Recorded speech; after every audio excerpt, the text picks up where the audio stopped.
Okay, so hi guys. This is a debate about Wind Waker.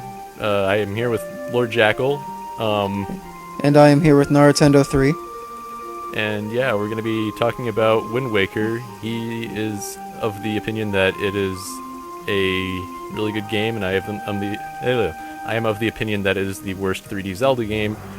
And we're just going to be talking about why we think each thing and debating about it.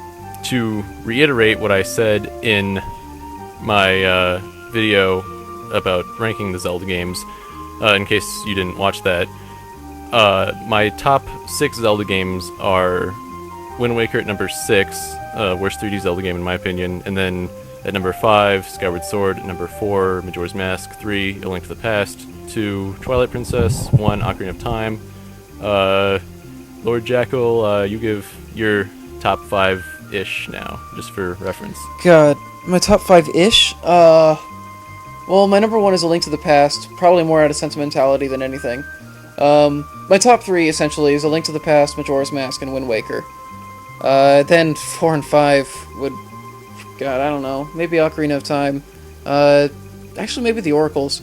Huh. I don't know, I really like the Oracles. So you don't think that Wind Waker is the best Zelda game, or even the best 3D Zelda, but you do find it to be your number 3.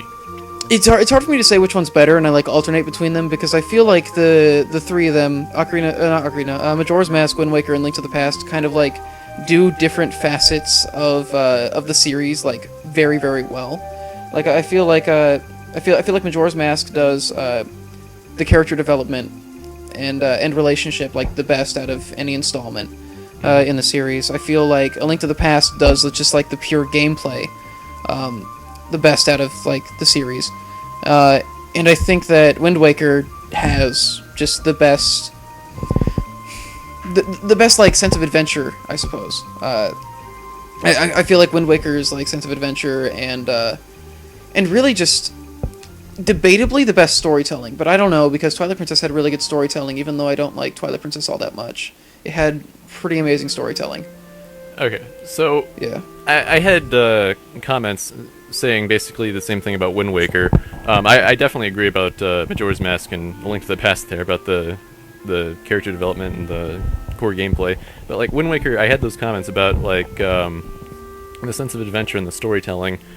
But the thing that I disagree with there is that the sense of adventure, yeah, you have a really big open overworld to explore and everything, and you're in this little boat and you can go wherever you want pretty much from the beginning of the game, but it's really pretty empty. I mean, you've got these tiny islands, each of which have maybe a heart piece or some rupees or something, but for the most part it's pretty empty. And the storytelling, even though the story is definitely just the summary, just how it goes in general, it's every bit as good as Twilight Princess, Ocarina of Time, any Zelda game really.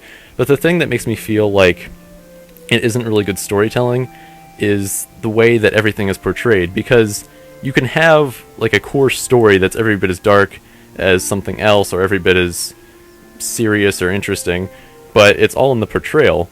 And I feel like in Wind Waker they portray everything to be too cartoony. I can't really take it seriously.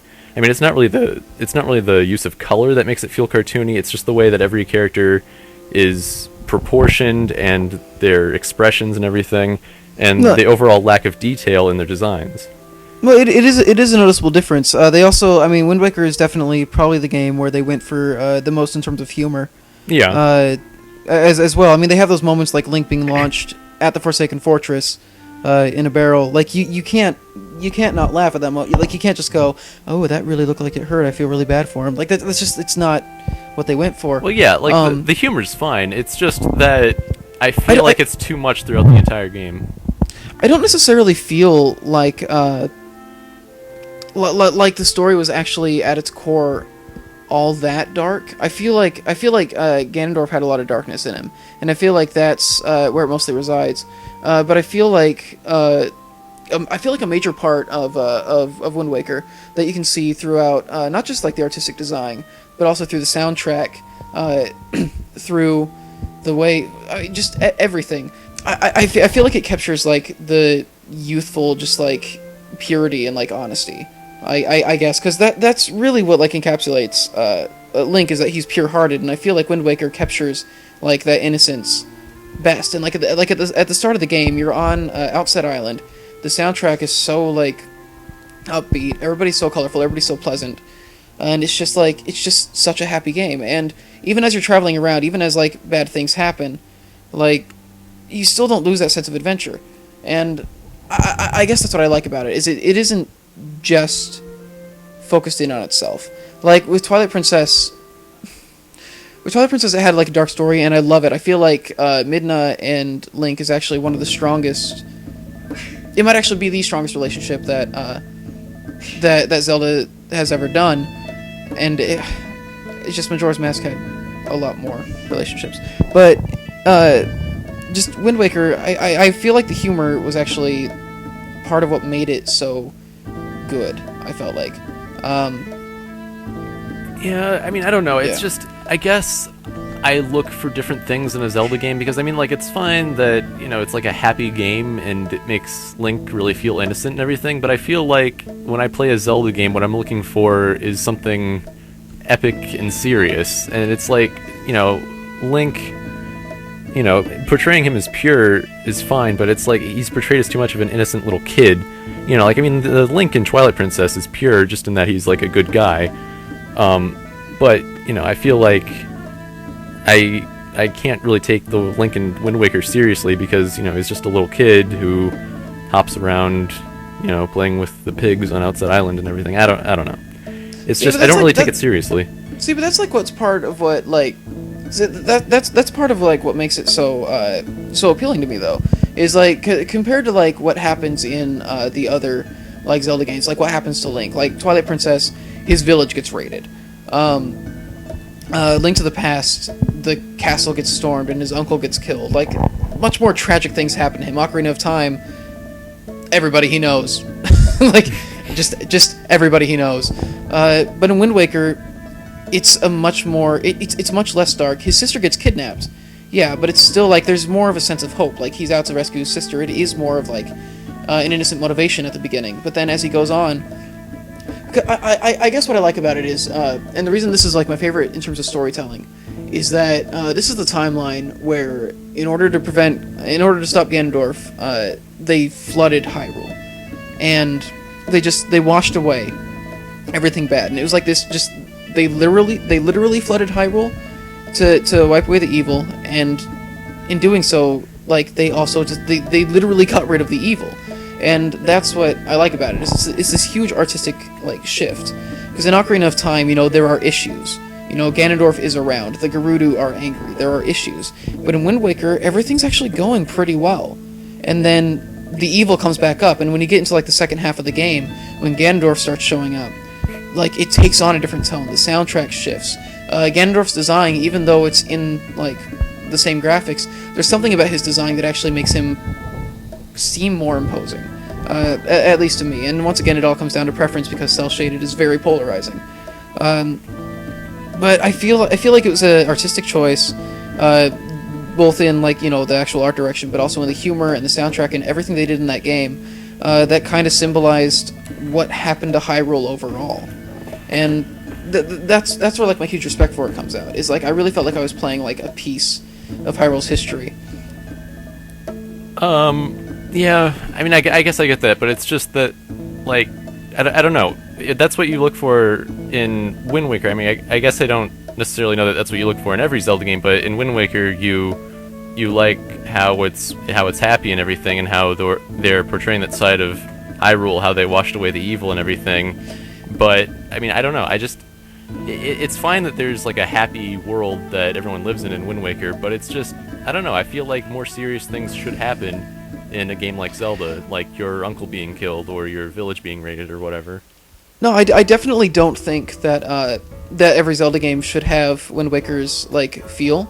I really want each game to feel different based on like what happened. And like with Wind Waker, what happened is this is when they had finally like just erased everything, and they had finally, or they thought at least, that they had finally rid themselves of Ganondorf and they had finally escaped all the evil. And then he comes creeping back at the end. and that's why I felt like it works so well. And that's why the mood in all the other games works perfectly. I don't want Twilight Princess to be any happier, because for what's going on in that game, that is the perfect mood. That is exactly what it needs to have.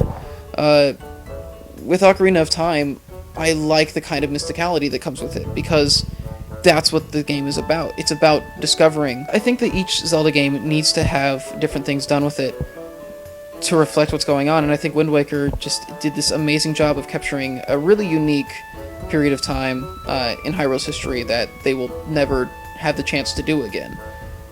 Okay, so I suppose.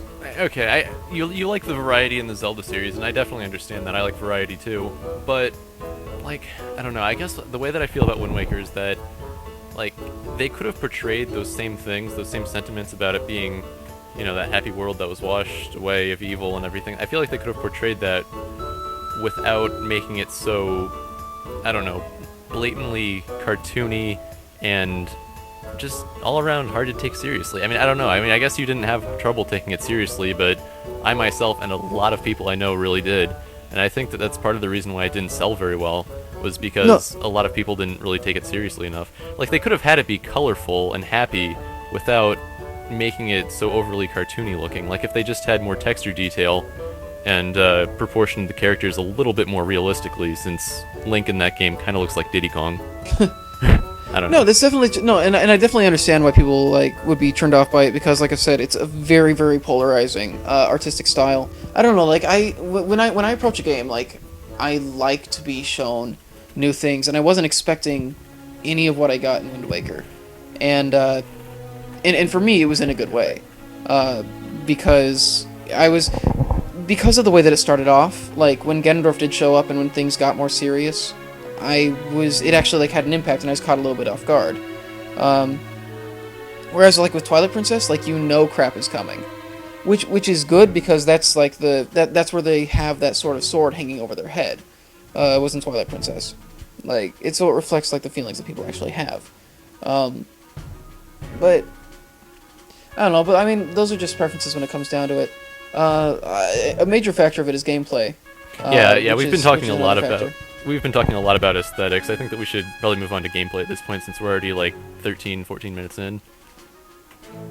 I liked the gameplay for what it was. I'm not sure if I would like another Zelda game in that style, but I think it worked exceptionally well for what it had. I didn't mind. I actually thought the overworld was really, really well done, because things were so sparse that you had to go looking for them. And it's not just that I'm a huge fan of sailing, because Phantom Hourglass pisses me off, but so it's definitely not that I'm just a fan of the sailing. I think it was part of the adventure. I think that was it. It was like I like the way that they did it, just in terms of I felt like at least the way that they used the camera made it seem like you were moving really quickly.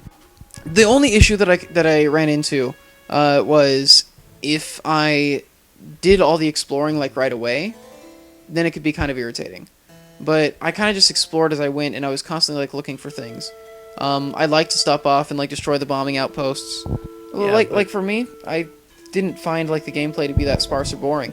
It was actually Twilight Princess where I felt like that's the only time where I felt like the overworld was really empty. I mean, you got enemies here and there, but yeah, but in Twilight Princess, you get the warping ability in a very easy way. I mean, they give it to you, and it's pretty early on, whereas in Wind Waker, you could easily miss it, and it's not until halfway through the game. And it's not even a full warping ability, since it's only to certain locations. I don't think it's halfway through the game. It's at Dragon Roost, which is... No. You have to shoot the frog with the arrows, and that's after you beat the Tower of the Gods. Oh, true. Yeah. Okay. Yeah, I suppose. I don't know, Okay, so I guess if you're doing the exploring without having gotten, the warping spell first, that could take a long time.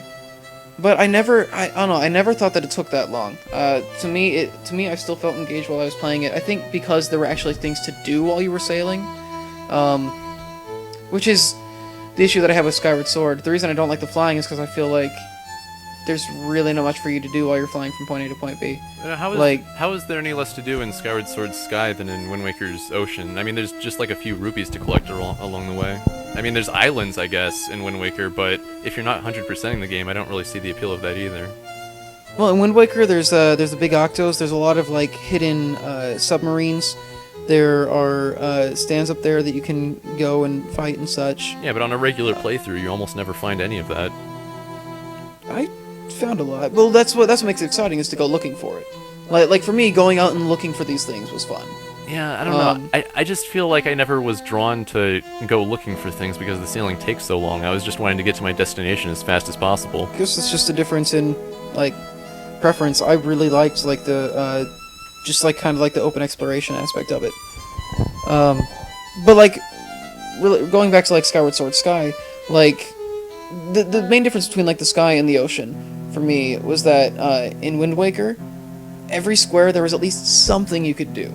Like, when you weren't, like, fighting enemies, I mean, there was at least, like, a fish to, like, get and, like, completing the map, and there was usually, like, a treasure hidden in every area. And in Skyward Sword, they were also hidden, but, like, you didn't really have to go looking for them. You had to, like, hit cubes on the bottom, and then... So basically, the searching for Skyward Sword was, like, not even actually finding the treasure, it was finding the cubes. And then when you go back to the sky, it shows you where the treasure is, and you just have to fly around and go get it. Which is... I don't know. Because I guess then, like, the flying around is, you aren't looking for anything. You know where you're going, it just takes forever to get there. I will say that I do think that Wind Waker could have been better. I was a little disappointed in the dungeons. Yeah, definitely. Not much, but just a little bit. And a lot of that was due to time constraints. Like, they did cut a lot in Wind Waker, and that's actually what's got me excited about Wind Waker HD. I really don't think they're going to add anything gameplay-wise.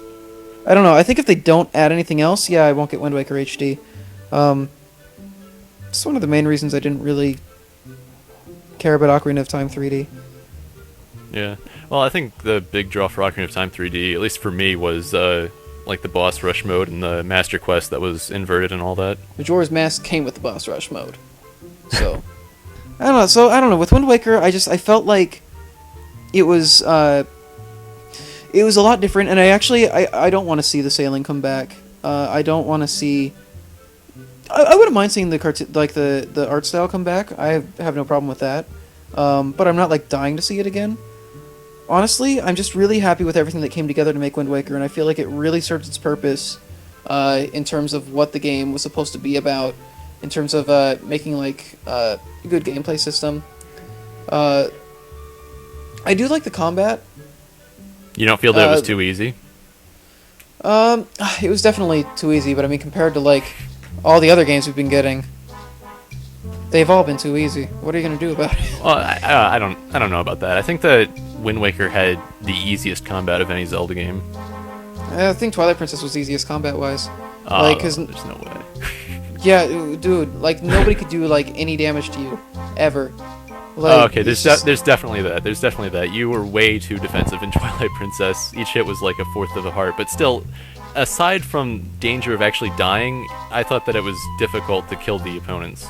And not only that, but the combat was just better in general because, like, all the little fancy techniques you had complete control over, whereas in Wind Waker you had to wait for a button command. Yeah, but at the same time, that was Twilight Princess building off of Wind Waker. Yeah. But that's another thing with Wind Waker, though, is, like, it was off of command, so it felt more like you were, like, parrying and reacting to them, which they did keep in Twilight Princess with a couple. Yeah. Didn't they? Yeah. Well, they had... I don't know. Yeah, they had, like, if you shield bash at the right time or something. No, you could shield bash whenever you want. What am I thinking of? Oh, the Skyward Sword. Yeah. That's right. No, but I mean, like, there's like a bonus if you do it at the right time or something. Oh no. There might be. I don't know. Mortal Draw. It's Mortal Draw. That's what I'm thinking of. Mortal Draw was like the time-sensitive one. That's right. The Mortal Draw. So they did keep that a little bit. I'm not saying that, like, Wind Waker is what every Zelda needs to be, but I'm saying, like, we're really lucky to have gotten it. I feel like it was a fantastic entry.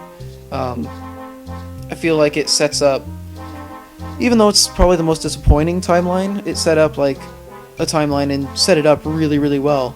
And then Phantom Hourglass came along, but it's alright. Well, so now one thing I definitely want to cover is, what do you feel about about how you're told what your objectives are? Because that was a big thing that I talked about in my Zelda ranking video. Was how I felt like in Wind Waker you're really not prompted to do anything, and I feel like it would be really hard to figure out how to get through the game without a guide or a friend telling you how to do something. So how do you feel about that? I've never had issues figuring out what to do in a Zelda game, except for, like, the original. Really? I think that Wind Waker is yeah. worse than the original in terms of that. I I have I was never confused about what to do.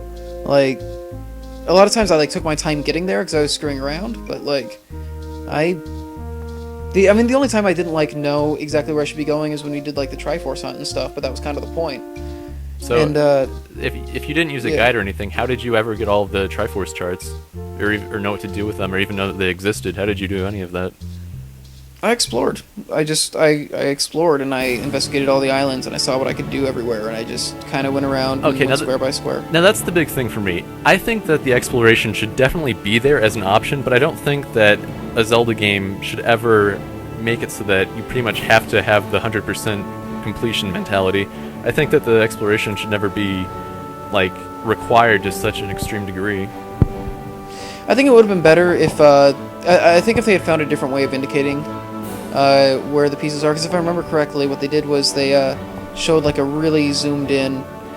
Yeah, they did like the standard treasure thing, where it's like a really zoomed in part of the island, and if you don't have that island like drawn or whatever, it's like, yeah, where is it?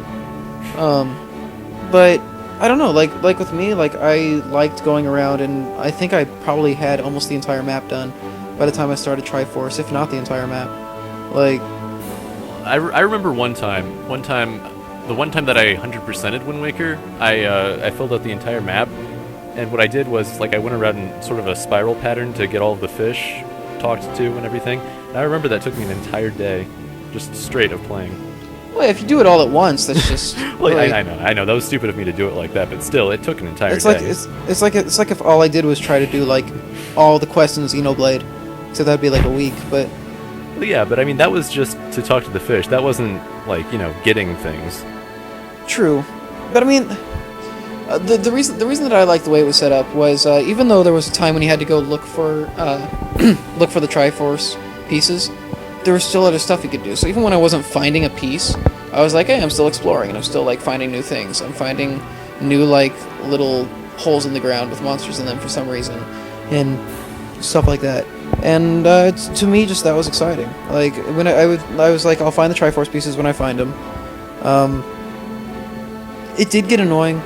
I can imagine how it'd get annoying just because of like how much money you needed. But at the same time, there's definitely that. You have to do that, like, Cave of Ordeals type thing. Or Savage Cavern, I think that's what it was called. You had to do that like 3 times over to get enough money. But I had so much money saved up by that point just because, like, I just do crap and I, like, never spend money in games. I'm a hoarder. I do that in Fire Emblem, too. I have, like, all my vulneraries at the end of the game, and I haven't used a single one because I was afraid that if I used it to heal my units, I would need it later, and then I wouldn't have it. And I get to the end of the game, and I have all my items, and it's, whatever. But, yeah. I don't know, like, it didn't bother me to do any of that. So does it bother you when you replay the game that you have to keep that 100% mentality? You can't ever, like, have a minimalist mentality when you replay it? Does that ever bother you?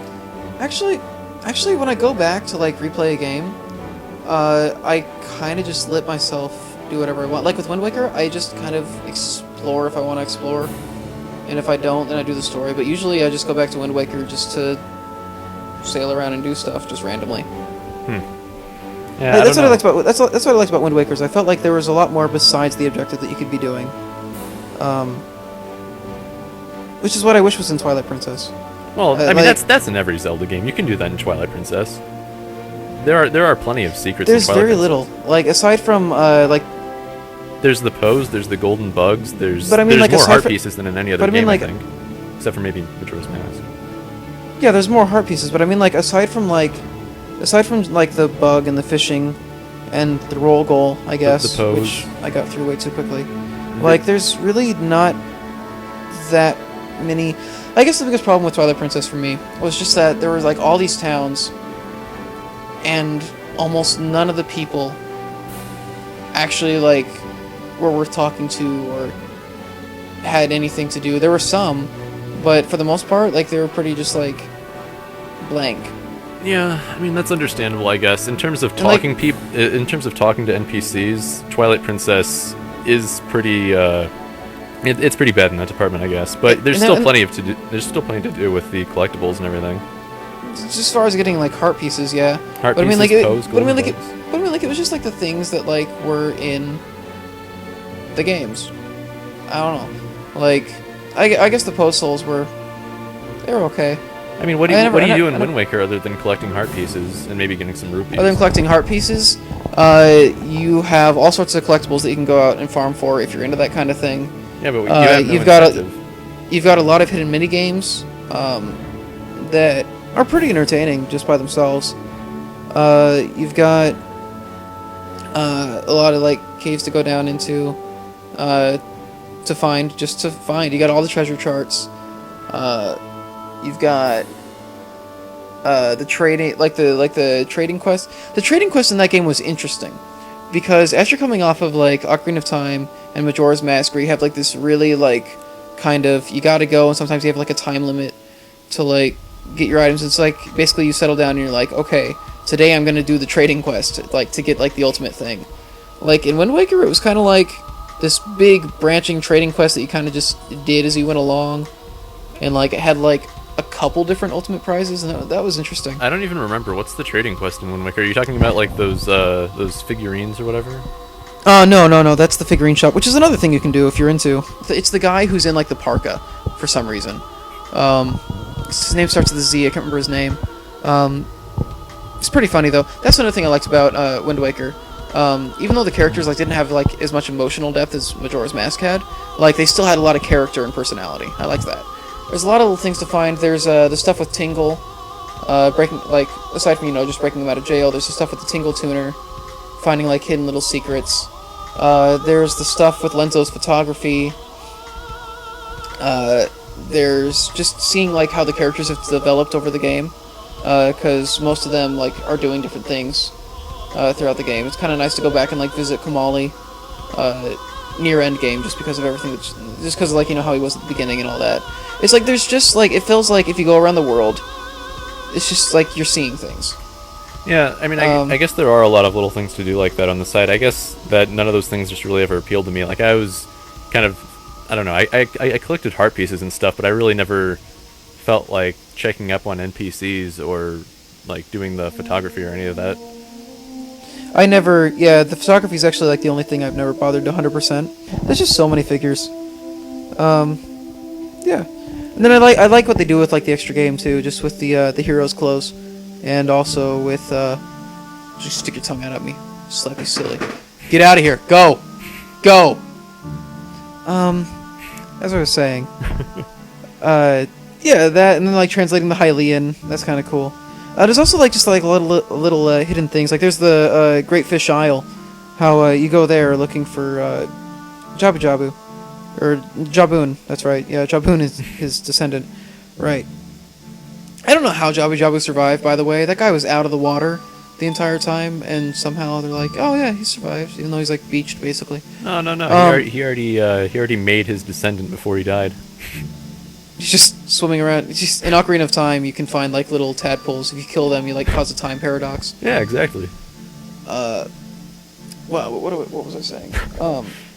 Oh right, with Jaboon, like just the whole like having Great Fish Isle and all that, and like I don't know. There's just like a lot of cool things. Like each island, even if it's not really important to the story, there's usually like some kind of story or something special about it. With most of them, there are like 2 or 3 where it's like there's literally no reason for this to be here, but like I don't know. I like the setup of it. It feels like you're actually like exploring, I guess, and I'm into that. I don't know, and that's just like a personal taste thing. I mean, there are people who like terrible games that I think are terrible. There are people who will stand by Sonic 06. There are people who will. I think it's hilarious that you actually brought that up. I actually do think that Sonic 06 is a decent game. Just throwing that out there. It's not that Sonic 06's real killer is honestly just that they didn't finish it. Yeah. Like the level design isn't always bad. The only thing that I could see to complain about with that game is the glitches. That's really all I can see. I think that the gameplay and the story are great. Just saying. I don't know how much else we can actually say about Wind Waker. Yeah, I think we can pretty much close it out at this Things point. about Wind Waker that I think you cannot argue. That is the best incarnation of Ganondorf that's ever been done. No, I completely disagree. Really? Best incarnation of Ganondorf was Twilight Princess. No, Ocarina of Time. I don't know. They're both pretty good. Maybe no, Ocarina of Time. I don't know. I wouldn't say Twilight Princess. 'Cause Twilight Princess is really just pure evil, which is intimidating, but isn't all that interesting. He has such to good me. quotes in Twilight Princess, like that whole the history of Okay, light and his- shadow shall be written in blood or whatever. Like he has such good quotes. He feels so Okay. epic. Okay, but the lines are badass. But he has awesome quotes in Wind Waker too, where you're like, oh my god, like this is totally like he's being driven mad like for just a completely different reason other than just I Yeah, want but power. What he does though when he says those things is he starts laughing like some sort of big drunken Irishman. Like I can't take him seriously. They make him way too cartoony. I mean, like in Twilight Princess, like he'll have this smug look on his face, but in Wind Waker, he's like, I will "Whoa, never- ho, ho, ho." I just don't understand how you're like, oh, Sonic stories are good, and then you're like, this is too cartoony to take seriously. Seriously? Like, I know, I don't know. Whatever. It's personal taste, but like, no, I just like seeing the like. Sonic thing is just a personal preference. I guess I don't actually think that the story is good. It appeals to me for some weird reason. I guess just like I don't know, just building off of just like in terms of the story, just the whole Hyrule being sunk was just such an amazing moment to me, and Like just it's a good story. I just feel that the portrayal makes it not very serious. I don't know. I feel like it gets really dark at the end. I don't know. Well, yeah, Oh, well. in the story itself, but it doesn't look And it it- doesn't look very serious or dark. It just looks like some I feel- little cartoony figures jumping around each other, hitting each other. I don't know. I feel like the style lends itself to that, though. I don't know. I feel like it has the flexibility to do that. I think honestly, with Wind Waker HD, it might be more convincingly able to go in that direction. I plan looking on at just getting like the it. screenshots of it, I plan on like getting it. looking at the screenshots, like they are taking like a whole different approach to it, which is interesting. Yeah. Yeah, I mean, like- it might end up fixing some of the things that I have problems with. I mean, I don't know. All they're really doing is making it HD. The graphics don't really seem to be that much different, but I don't know. I don't know. I disagree entirely. The graphics, I mean, the proportions are the same, but the way that they're actually making it, like they're having to rebuild everything from like the ground up. It's not just like taking Wind Waker and like fine tuning it. Yeah, Like the lighting like is... those are new models. Yeah, and the like, lighting is entirely. very clearly new. A lot of those like tiny things will also be fixed. His eyebrows are actually under his hair now. Yeah. The water's probably not going to clip through the bottom of the boat. Stuff like that. Yeah, I really hope that they add some more detail to the water, because that was one of the biggest things I had a problem with, actually, was how you spent the entire game on a blue rectangle. Yeah, and that was one of the that's one of the things that happens when you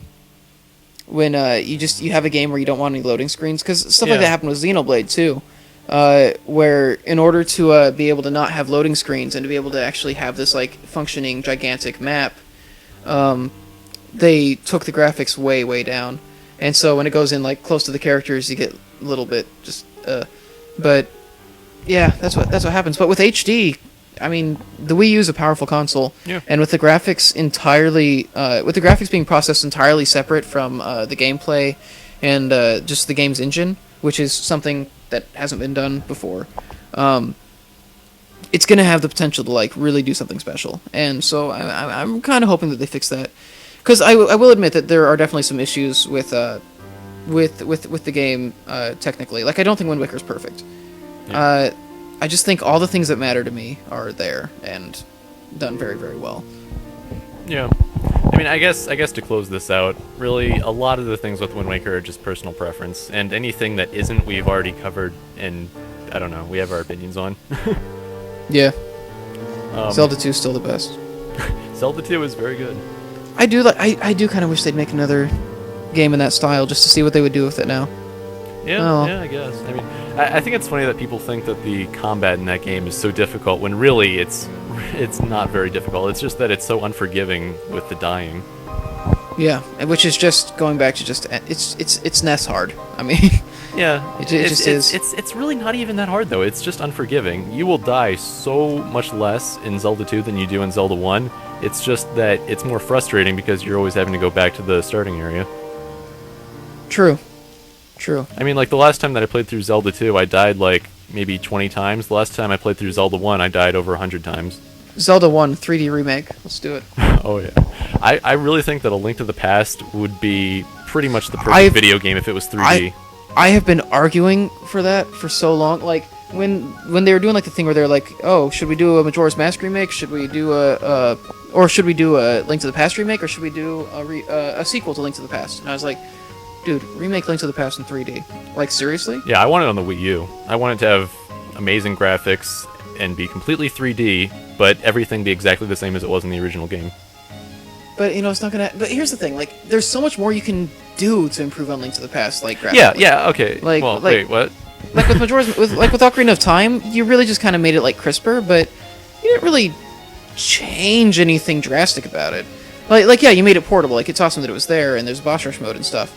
But you didn't really like bring anything incredibly new to it. Yeah, I mean, Like, yeah, in you terms would of change some graphics. things. I would just want it to stay the same for the most part, but little things, mostly aesthetic. They could change. Yeah, I want it. I also just really want to see the Bombos medallion in 3D. Yeah, definitely. That's the main reason I want to see Link to the Past in 3D. So many of the items and everything that was used in Link to the Past, we've never seen an interpretation of. I know. in a 3D game. We've never even seen a 3D pig ganon. Yeah, The closest is the Four closest- Swords Adventures, and that is not really 3D. That's Yeah, barely that's- 2.5D. So. I really want to, like, honestly, I want a remake of the Oracle games, but it won't happen. So Yeah, they won't get remade because it was Capcom. I that's why. actually want a little bit of feedback on this. The whole Jabu Jabu's Belly thing in Oracle of Ages, did you have as much trouble with that as I did? It's been a while. I can't remember it more specifically. I remember that they challenged me, but I loved the challenge because I always felt like the challenge was a thinking challenge. Like, Yeah. what I love about the Oracles was I felt like they were just like the best when it comes to puzzles. Yeah, they are really good. It's just that, like, I don't know. With that Jabu Jabu's Belly dungeon, I don't know why, but it took me like 5 hours, and I was so pissed off. I don't know why. There were just several things in that dungeon I could not figure out. I don't know. I gotta say I prefer that to it being really, really easy. Oh yeah, I still don't know. prefer it to being easy too. But anyway, okay. The actual video that we're making here. Oh yeah. Thank you all for watching. I hope you enjoyed this. Give us some feedback in the comments what you think about all this. Yeah, if you want to see this more, I guess just say it and we might do it. I don't know. Yeah. Might be fun. Just make some videos for you. Any other closing statements you want to make? Tingle for SSB4. Yes, Tingle for SSB4. All right. Why does everybody hate him? All right. See ya. See ya. Bye, everybody. Bye, everybody.